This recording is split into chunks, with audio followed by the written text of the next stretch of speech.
بسم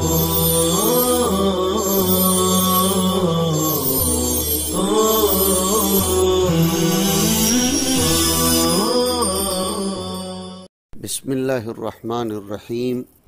والصلاة والسلام علی اشرف الانبیاء والمرسلین نبینا و مولانا محمد وعلی آلہ وصحابتہ اجمعین، اما بعد۔ ہم نے اس سے پہلے والی قسط میں یہ بیان کیا تھا کہ غزوۃ الہند کی پیشین گوئی محمد ابن قاسم کے زمانے میں بھی بقول بعض کے مکمل نہ ہو سکی، بلکہ اس کا صرف ایک حصہ سندھ کا پورا ہو سکا۔ لیکن یہ سندھ جس کو محمد ابن قاسم نے فتح کیا تھا، موجودہ سندھ سے بہت زیادہ وسیع و عریض تھا،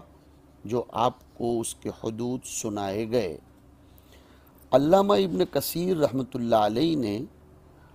اس تاریخی غزوے کا ذکر کرتے ہوئے لکھا ہے کہ محمد ابن قاسم کے لشکر میں بڑے بڑے علماء، اولیاء، کبار، مشائخ اور تابعین کی بہت بڑی جماعت و گروہ شامل تھا۔ ظاہر ہے کہ اتنی بڑی تعداد میں علماء اور اہل اللہ کا کسی لشکر میں جمع ہو جانا کسی بڑے ہدف منشود کے حصول ہی کا اشارہ کرتا ہے، اور بین دلیل ہے کہ یہ غزوہ دوسرے غزووں اور جنگوں سے الگ ہی تھا۔ ابن کثیر رحمۃ اللہ علیہ اس سلسلے میں لکھتے ہیں کہ وَفِيهَا افتتح محمد بن القاسم وهو ابن عم الحجاج بن یوسف مدینة الدبیل وغیرها من بلاد الہند، وكان قد ولاه الحجاج غزو الہند وعمره 17 سنة، فصار في الجيوش فلقوا الملك داهر وهو ملك الهند في جمع عظيم ومعه 27 فيلا منتخبة، فاقتتلوا فهزمهم الله تعالى وهرب الملك داهر، فلما كان الليل أقبل الملك ومعه خلق كثير جدا فاقتتلوا قتالا شديدا، فقتل الملك داهر وغالب من معه، واتبع المسلمون من انهزم من الهنود فقتلوه، ثم صار محمد بن القاسم فافتتح مدينة الكبرج وبرها، ورجع بغنائم كثيرة وأموال لا تحصى من الجواهر والذهب وغير ذلك، فكانت سوق الجهاد قائمة في بني أمية ليس لهم شغل إلا ذلك، قد علت كلمة الإسلام في مشارق الأرض ومغاربها وبرها وبحرها، وقد أذلوا الكفر وأهله، وامتلأت قلوب المشركين من المسلمين رعبا، لا يتوجه المسلمون إلى قطر من الأقطار إلا أخذوه، وكان في عساكرهم وجيوشهم في الغزو الصالحون والأولياء والعلماء من كبار التابعين، في كل جيش منهم شرذمة عظيمة ینصر اللہ بہم دینہ۔ اس کے تقریباً 3 صدیوں کے بعد اس سلسلے کی آخری جنگ پیش آئی، جسے غزوۃ الہند کی تکمیل کہہ سکتے ہیں، جس نے سندھ سے آگے بڑھ کر پورے ہندوستان کو زیر نگی کر لیا اور ہندوستان کی شرپسند طاقتوں کا قلاقمہ کر دیا۔ 4 صدی ہجری کے اخیر اور 5ویں صدی ہجری کے شروع میں مشہور حکمران اور قائد اسلام سلطان محمود غزنوی کی جنگ ہندوستان سے ہوئی۔ سلطان محمود بچپن ہی سے بہادر تھا، محمود غزنوی کی بات کر رہا ہوں، وہ اپنے والد کے ساتھ جنگوں میں شرکت کرتا تھا، علم دوست، علم نواز اور علماء نواز تھا، عقیدت مندی رکھتا تھا علماء سے۔ اس نے عہد کیا تھا کہ وہ سلطنت کی مہمات سے فارغ ہو کر ہندوستان پر حملہ کرے گا اور اس کو باطل طاقتوں سے نجات دلائے گا۔ اس کا ذکر علامہ یافعی نے مرآت الجنان میں کیا ہے کہ وَأَمَّا مَحْمُودٌ فَافْتَتَحَ غَزْنَةَ ثُمَّ بِلَادَ مَا وَرَاءَ النَّهْرِ ثُمَّ اسْتَوْلَى عَلَى سَائِرِ خُرَاسَانَ وَدَانَ لَهُ الْخَلْقُ عَلَى اخْتِلَافِ أَجْنَاسِهِمْ وفرض على نفسه غزو الهند كل عام فافتتح منه بلادا واسعة، وقد مضى ذكر شيء من فتح البلاد البعيدة وصفاته الجميلة الحميدة وعلو همته الشريفة في القضية المتقدمة في السنة العاشرة بعد الأربعمائة۔ مرآت الجنان وعبرة اليقظان في معرفة حوادث الزمان میں امام یافعی نے اس کو ذکر کیا ہے۔ وہ اپنے اس ارادے کو عملی جامہ پہنانے کے لیے شوال 391 ہجری مطابق 1001 ستمبر میں 10,000 فوج کو لے کر غزنی سے پشاور آیا اور وہاں کے راجہ جے پال سے سخت مقابلے کے بعد پشاور کو فتح کر لیا۔ اسباب اور مال غنیمت کے ساتھ غزنی واپس ہوا۔ 2 سال کے بعد اس نے پھر ہندوستان کی طرف توجہ کی، ہندوستان کے کئی علاقوں کو فتح کیا، بے شمار مال و دولت اس نے حاصل کی۔ اس رقم سے اس نے غزنی میں ایک بہت بڑی عروس فلک جامع مسجد کی تعمیر کی، جو وسعت و خوبصورتی میں اپنی مثال آپ تھی۔ مسجد کے ساتھ ایک عالی شان مدرسہ اور کتب خانے کی بھی تعمیر کی، جو بعد کے مدارس و مساجد کے لیے سنگ میل ثابت ہوا۔ سلطان محمود نے 410 ہجری 1019 عیسوی میں اپنی فتوحات کی تفصیل ایک خط میں لکھ کر خلیفہ اسلامی قادر باللہ عباسی کو بھیجا، تو یہ فتح نامہ خلیفہ نے بغداد میں برسر منبر سنایا۔ وہ دن گویا بغداد میں بڑی خوشی اور عید کا دن تھا۔ 415 ہجری میں بمطابق 1024 عیسوی سومناتھ کی جنگ پیش آئی۔ اس کو سنیے۔ سومناتھ ہندوؤں کے عقیدے کے مطابق ایک ایسا معبود تھا جو ہر روح کو اس کے اعمال کے مطابق تناسخ والے قبیلے جو عقیدہ ہے، تناسخ والا عقیدہ، تو وہ ایسا معبود تھا جو ہر روح کو اس کے اعمال کے مطابق نیا جسم عطا کرتا تھا۔ سومناتھ کا قلعہ بہت بلند تھا، گجرات میں کاٹھیاواڑ کے علاقے میں واقع ہے۔ 3 دن زبردست معرکہ آرائی ہوئی، اس کے بعد یہ قلعہ فتح ہوا۔ سومناتھ کے بعد سلطان محمود نے پٹن کا رخ کیا۔ اس کے راجہ پریم دیو نے سومناتھ کی جنگ میں مسلمانوں کے مقابلے میں بڑا لشکر بھیجا تھا، اور اس کی وجہ سے یہ معرکہ سخت ہو گیا تھا اور قریب 3000 مسلمان شہید ہو گئے تھے۔ لیکن سلطان کے آنے کی خبر سن کر راجہ پریم دیو بھاگ گیا۔ سلطان نے اس کا پیچھا کیا، لیکن وہ روپوش ہو گیا۔ سلطان پٹن کا نظام درست کرنے کے بعد غزنی واپس ہو گئے۔ ان فتوحات کی خبر خلیفہ کو پہنچی، بہت خوش ہوئے۔ انہوں نے سلطان کو امین الملت اور یمین الدولت کے خطابات دیے اور خراسان، ہندوستان، نیمروز اور خوارزم کا لوائے سلطنت بھی عطا فرمایا۔ سلطان محمود غزنوی کی مسلسل فتوحات سے ہندوستان میں جو راجے اور حکام تھے بڑے مرعوب ہو گئے تھے کہ سلطان کے خلاف کوئی کسی کی مدد کرنے تک کو آمادہ نہیں ہوتا تھا۔ سلطان جدھر توجہ کرتا وہاں کا راجہ رعب کھا جاتا اور خود ہی مملکت حوالے کر کے سرنڈر ہو جاتا۔ سلطان محمود کو 35 سال اسی شان میں حکومت کرنے کا موقع ملا۔ اس دوران اس نے ہندوستان کا بڑا علاقہ کشمیر سے کنوج تک اپنے تابع کر لیا، اور اسلامی حکومت کے لیے یہاں کوئی مزاحم طاقت باقی نہیں بچی۔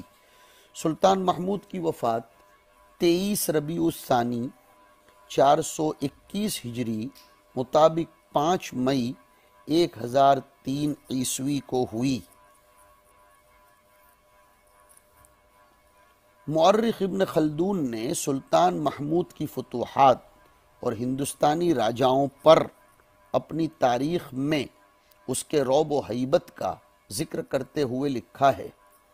تاریخ ابن خلدون جو عبد الرحمن ابن محمد ابن خلدون کی ہے، اس میں انہوں نے لکھا ہے کہ وَلَمَّا فَرَغَ السُّلْطَانُ مِنْ أَمْرِ خَوَارزم وَانْضَافَتْ إِلَى مَمْلَكَتِهِ عَدَلَ إِلَى بِسْط وَأَصْلَحَ أحوالها ورجع إلى غزنة ثم اعتزم على غزو الهند سنة 49 وكان قد دوخ بلادها كلها ولم يبق عليه إلا كشمير اور ومن دونها الفيافا والمصاعب فاستنفر الناس من جميع الجهات۔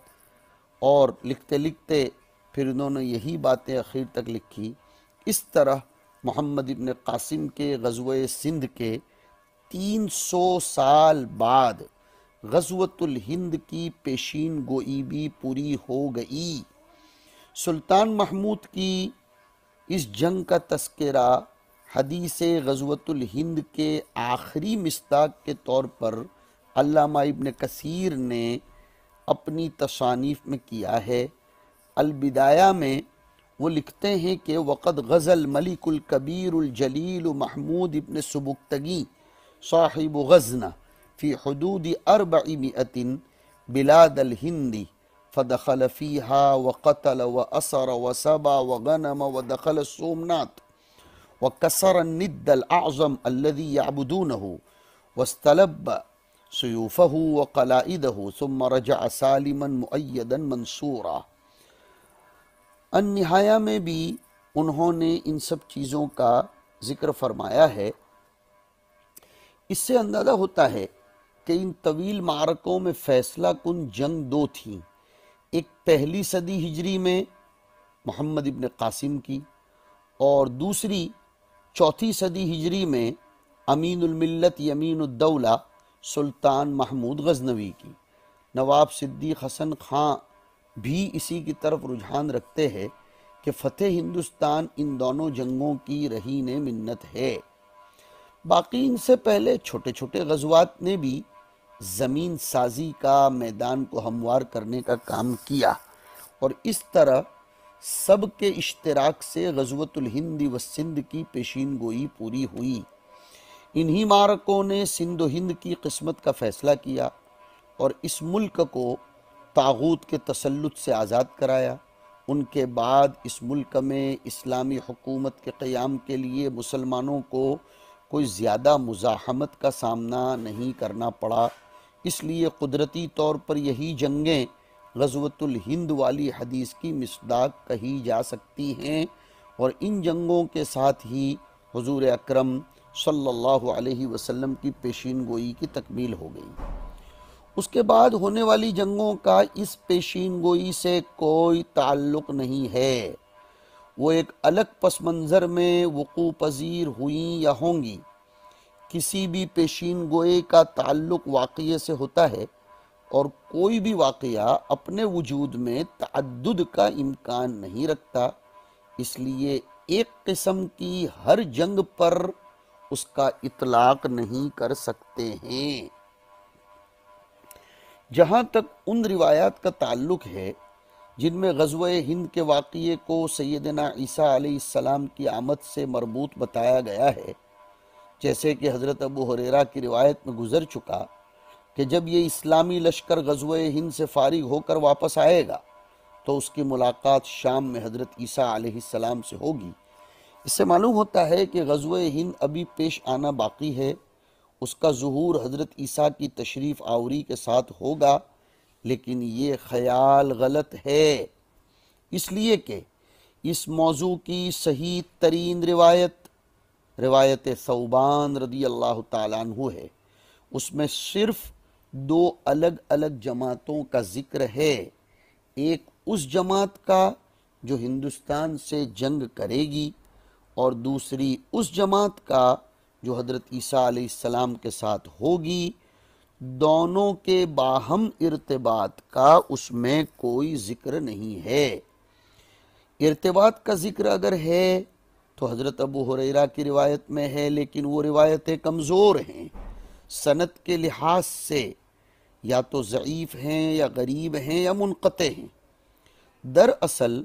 مستقبل کے واقعات کے بیان میں چونکہ زمانی تعین نہیں ہوتا، اس لیے کبھی آئندہ پیش آنے والے متعدد واقعات کو جب ایک سلسلے بیان میں ذکر کیا جاتا ہے تو بات کے کسی راوی کو اپنے تئیں اپنے گمان کے مطابق ایسا وہم ہو جاتا ہے کہ گویا سب ایک ہی سلسلے سے مربوط ہوں اور سب ایک ہی زمانے میں وقوع پذیر ہونے والے ہیں، حالانکہ بعد کے واقعات سے ثابت ہوتا ہے کہ ان کے درمیان کوئی زمانی ارتباط نہیں ہے بلکہ صدیوں کے فاصلے ہیں۔ جیسے فتح قسطنطنیہ، اس فتح کی پیشین گوئی بھی ابو داؤد کے کتاب الفتن میں سن چکے، کتاب الفتن والملاحم میں، کہ حضور اکرم صلی اللہ علیہ وسلم نے دی تھی، برحق ہے، لیکن اس موضوع کی صحیح روایات میں بعض واقعات کو ایک سلسلے کلام میں ذکر کیا گیا ہے، الگ الگ واقعات کو ایک سلسلے کلام میں ذکر کیا گیا ہے۔ لا تقوم الساعة حتى ينزل الروم بالأعماق أو بدابق فيخرج إليهم جيش من المدينة من خيار أهل الأرض يومئذ فإذا تصافوا قالت الروم خلوا بيننا وبين الذين سبوا منا نقاتلهم فيقول المسلمون لا والله لا نخلي بينكم وبين إخواننا فيقاتلونهم فينهزم ثلث لا يتوب الله عليهم أبدا ويقتل ثلثهم أفضل الشهداء عند الله ويفتتح الثلث لا يفتنون أبدا فيفتتحون قسطنطنية فبينما هم يقتسمون الغنائم قد علقوا سيوفهم بالزيتون إذ صاح فيهم الشيطان إن المسيح قد خلفكم في أهليكم فيخرجون وذلك باطل فإذا جاءوا الشام خرج فبينما هم يعدون للقتال يسوون الصفوف إذ أقيمت الصلاة فينزل عيسى بن مريم عليهما السلام فأمهم فإذا رآه عدو الله ذاب كما يذوب الملح في الماء فلو تركه لانذاب حتى يهلك ولكن يقتله الله بيده فيريهم دمه في حربته۔ اس میں دیکھیے فتح قسطنطنیہ، ظہور مسیح، دونوں کا ذکر ہے اور دونوں کو ایک واقعے کے طور پر بیان نہیں کیا گیا ہے، لیکن غالباً بعد کے کسی راوی نے ان دونوں کو باہم مربوط سمجھ لیا،